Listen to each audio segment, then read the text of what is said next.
Welcome everyone, Jeff ArizonaHotHomestead. In this video and the next few videos, I'll put together a little playlist.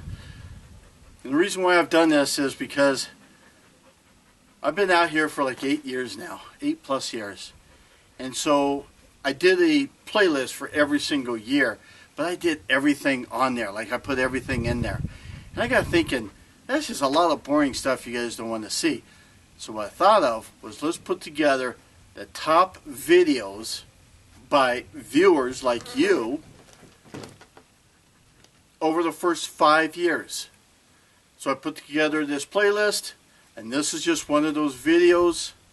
I may have modified it slightly, but basically it's just a copy of that other video. So if you've already seen it, so be it. If you're new to my channel, welcome aboard. And don't forget to subscribe, like, share, hit that little bell thing, all that good stuff. Basically, I'm building an off-grid homestead, and haven't got to the good stuff yet. I'm still just building it with these two hands, and just a little bit of help from time to time with some family and friends. And man, it's a lot of work, but it sure is pleasurable. So stay tuned. This is one of those videos. The best of the first 5 years.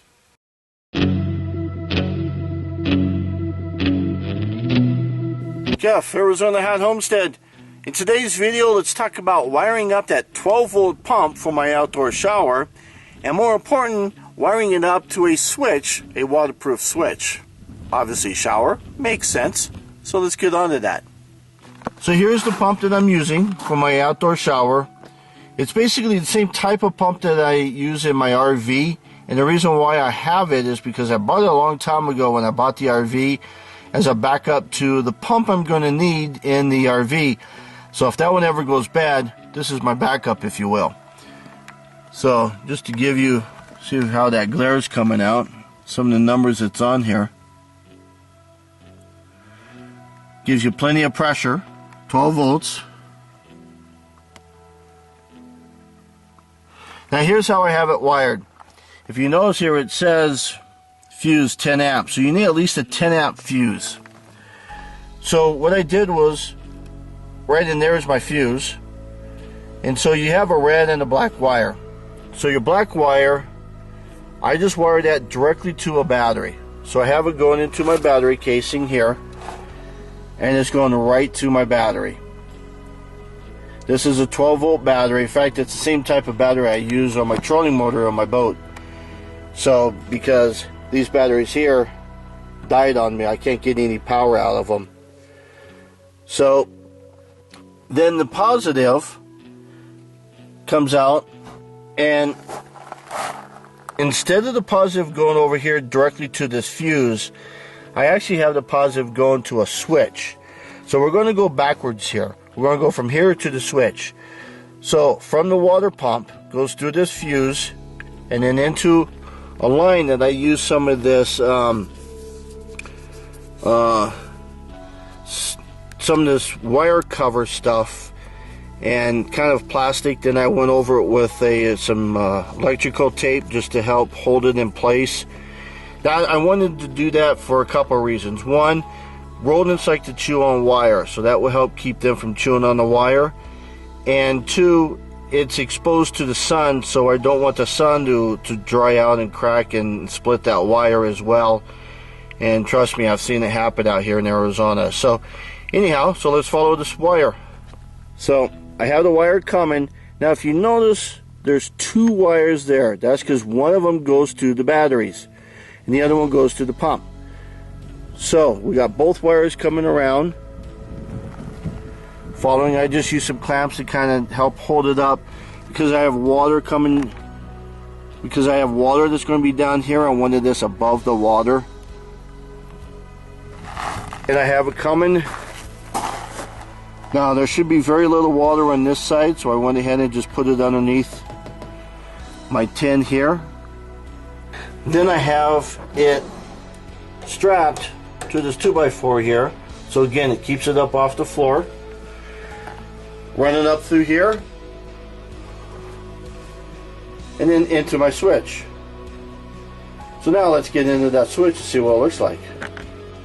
So here we have the switch, and this switch, as you can tell, is a standard 120 15 amp type switch, but I haven't wired it for 12 volts.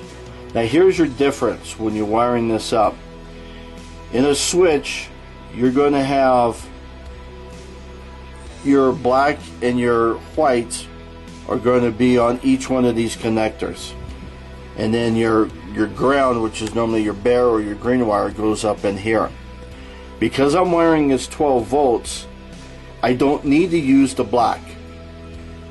I don't have a ground because it should be grounded in some other way. So in 12 volt applications, you're running your red up through one of the parts of the switch. It really doesn't matter if it's the top or the bottom.